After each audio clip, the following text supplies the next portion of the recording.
in a room full of perfect people and realize hurry too late that none of them have a decent bone in their body. Stay with me, because the night Sarah was told to leave is the night a billionaire quietly decided she was the only one who deserved to stay. My name is Sarah and I'm a nurse. For 8 years, I've worked double shifts and overnight rotations, doing the kind of work people only think about when life is falling apart. I've stood at bedsides in the quiet hours when machines are the only ones still talking. I've held hands that were shaking and hands that were going cold. I've watched families turn into strangers in a single sentence. And I've delivered news that cracked people open. And somewhere along the way, I learned something that never showed up in any textbook. Kindness is the only currency that holds value when everything else fails. But that night at my brother's engagement dinner, kindness was treated like a cheap coin, something you could laugh at and toss away.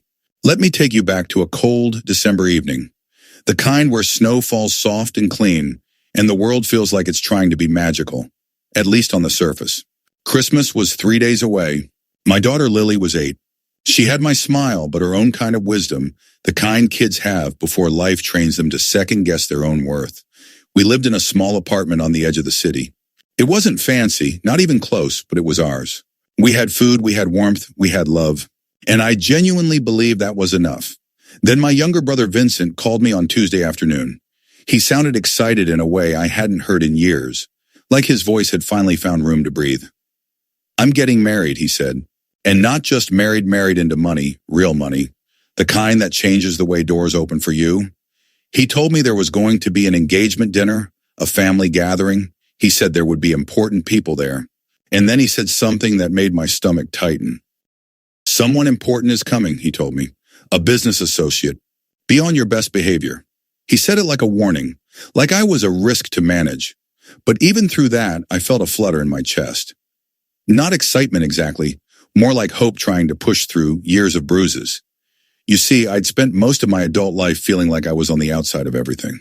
Like the fact that I was a single mom, that I lived modestly, that I worked my hands raw to stay afloat. Like those things made me less welcome in rooms where people had never worried about a grocery total. And here was Vincent, inviting me into his new world, offering me a seat at the table, a chance to feel like I belonged to my own family again. That evening, I sat with Lily on her bed and held up 2 dresses, one she'd worn a few times to school, and one I'd been saving for a special occasion because mothers like me don't buy nice things unless there's a reason. "We're going to a fancy dinner," I told her, trying to sound cheerful. "A very fancy dinner." Lily looked up with those big curious eyes and asked a question that hit me like a needle under the skin. "Will they like us, Mommy?" I remember my heart cracking a little. I tried so hard not to pass my insecurities down to her, but kids don't need you to say it out loud. They can feel it in your pauses, in your forced smiles, in the way you check the mirror a little too long. I kissed her forehead. "Of course they will," I told her. "We're kind. We're good people. That's what matters." I said it like I believed the world still worked that way. I wish I could go back and warn myself how wrong I was about the kind of people we were about to meet. The next evening, we drove to Vincent's fiancée's family home, except calling it a home felt like an insult to the word. It was an estate, acres of manicured land, white stone, massive windows glowing with warm light, Christmas decorations placed with the kind of precision you see in showrooms. Were strung across the front like something out of a magazine spread, and everything about it said, "People like you don't belong here." Lily pressed her face to the car window. "It's so big, Mommy," she whispered, like she was looking at a castle. My hands were sweaty on the steering wheel as I pulled our 10-year-old sedan into the circular driveway. I could feel judgment before we even stepped out. A valet stared at our car like it had accidentally taken a wrong turn. I'd spent an hour that morning curling Lily's hair, smoothing her dress, checking her shoes, and then turning that same scrutiny on myself until my eyes were tired from the mirror. I wanted to be worthy of that place. I wanted them to see us and think, yes, they belong. The matriarch was Victoria. Tall, thin in the way money makes possible. Blonde hair pulled back so tight it looked painful. Face set in a permanent expression of controlled disappointment. She greeted us with a smile that didn't reach her eyes. "Oh," she said, like she'd just remembered something inconvenient. "Here's Vincent's sister. How quaint." That word quaint sounds harmless until you've heard it used as a weapon. It means small. It means old-fashioned. It means you're not important. Inside, the dining room was enormous. Crystal chandeliers, polished everything. A table large enough for 20, set for 12. The plates looked like they'd never met real food. I sat between a boutique owner and a man in finance. They talked about ski trips, art investments, second homes, places I couldn't pronounce without sounding like I was apologizing. Lily sat quietly beside me, hands folded in her lap, sipping water from a glass that looked too big for her small hands. I kept telling myself, just be polite, just smile, just make it through. Halfway through the main course, someone asked Lily what she was excited about for Christmas. Lily glanced at me for permission, and I nodded. I'm excited to spend time with my mommy, she said softly.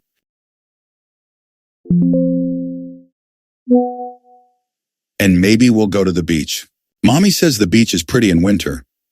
It was innocent, pure, the kind of answer that should have softened any normal person, but Victoria's friend, a woman with sharp cheekbones and sharper judgment, actually laughed. Not a polite chuckle, a real laugh. The beach, hubby, she repeated like she'd misheard. Where do you usually vacation? Her tone made it clear she didn't believe the beach was something families like ours got to claim. I told her the truth. I told her about the local beach 20 minutes from our apartment, where we'd build sandcastles and eat ice cream, and Lily would laugh so hard her whole body shook. The table went quiet for a beat, then someone made a joke. And they all laughed, but it wasn't warm laughter. It was the laughter of people who had decided we were entertainment. And then Lily's elbow caught her juice glass. It tipped and spilled onto the white tablecloth. Not a tantrum, not carelessness. Just a kid trying to reach the water pitcher. The glass placed too close. The angle wrong, an accident that could happen anywhere. The juice spread in a small stain, like a bright marker on my humiliation. Lily's face drained. I'm sorry, she whispered. I'm so sorry. Victoria stood up so fast her chair scraped against the marble floor, with that awful screech that makes your nerves jump. She stared at the stain like it was a moral failure. I don't think this is working, she said, voice colder than the snow outside. This child clearly doesn't belong at this table. And neither do you. Then she looked at me with open disdain. There's a diner down the road. Why don't you take your daughter there instead? The silence was deafening. I turned to Vincent without meaning to, because part of me still believed my brother would stand up and do the bare minimum of decency. I watched him. I waited. He opened his mouth, and then he looked down at his plate. He didn't even look at me. That was the moment something inside me broke cleanly, like a support beam snapping after carrying too much for too long. But I refused to give them the satisfaction of watching me fall apart. I stood up slowly, reached for Lily's hand, and kept my voice steady even though my chest felt like it was collapsing. Come on, sweetheart, I said. Let's go. As we walked down that hallway, I could feel every set of eyes on us, the weight of judgment pressing like a physical force. Lily cried silently, tears streaming down her cheeks, repeating apologies like she was trying to undo the moment. Mommy, I'm sorry, I didn't mean to. I stopped right there, knelt and held her face in my hands. This is not your fault, I told her, firm enough that she could hear it through her sobs. Do you hear me? This is not about you being bad. This is about them not being able to see how wonderful you are. That's their shame, not yours. We were almost to the door when we heard another car arrive. More doors opening, voices shifting, the kind of sudden attention that only happens when someone powerful enters the room.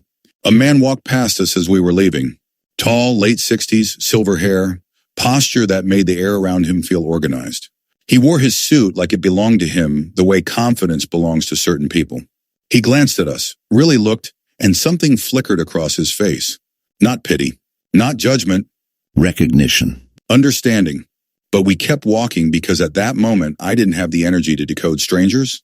We left the mansion behind and drove to the diner Victoria had mentioned like it was a punishment. Lily got hot chocolate with extra marshmallows. I got coffee that tasted like exhaustion. We didn't talk much. We just sat there trying to convince ourselves we were enough. That night, after Lily fell asleep, I cried in our tiny kitchen. Not delicate tears, real, ugly, silent sobs that come when you've held too much in for too long.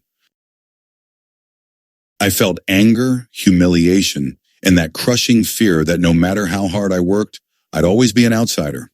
I didn't know that while I was breaking down in that apartment, the universe, call it karma, call it timing, call it consequences, was already moving.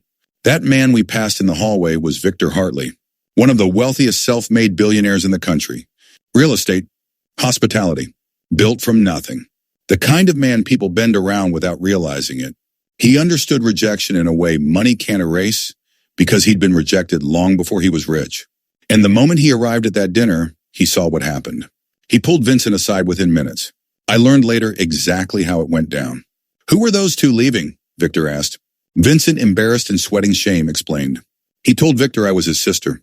He told him I'd raised him after our father died, that I'd put myself through nursing school while working and caring for him, that I'd been the steady force in his life when everything else was chaos. Victor listened without interrupting. Then he did something the entire table didn't expect. He left. Just walked out. Not dramatically. Not angrily. Just gone.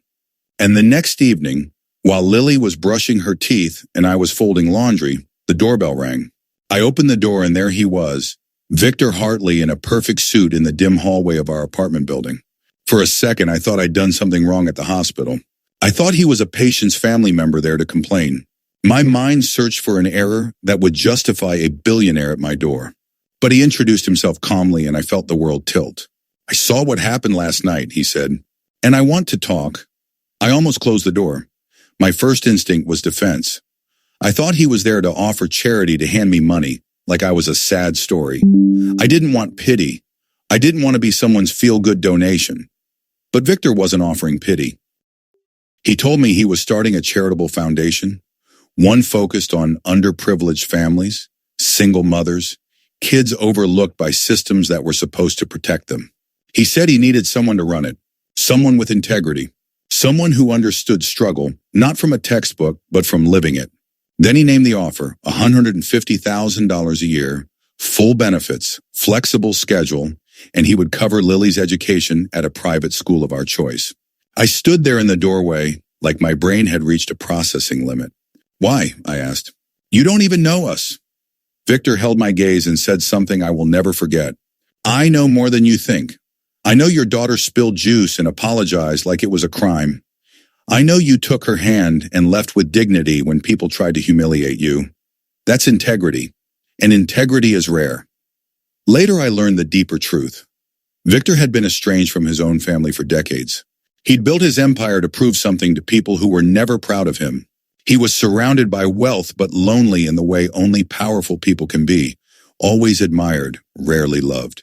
And when he saw me and Lily, two people clinging to each other, choosing grace in the face of cruelty, he saw the kind of real family he'd been missing his entire life. I accepted the job because it wasn't charity. It was purpose. And over the following months, something shifted. Victor became more than an employer. He became a mentor, then a friend, then without either of us saying it outright, family. He'd pick Lily up from school sometimes, take her for ice cream, help her with homework. He'd sit in our small living room and tell stories about his life, his mistakes, the fear that had driven him for decades. He softened around us, not because money changed him, but because love finally did. Time passed, months, then a year, then two. Victor's health declined gradually, the way you notice in little data points before you admit the trend is real. Smiled like something inside him finally clicked into place. Not long after, he called his lawyers. He made me trustee of his estate. He made Lily his legal heir and primary beneficiary. Then he sat us down and told us the truth of his life in one sentence that felt heavier than any fortune. "I spent my whole life building an empire," he said. "I thought buildings were legacy. I was wrong.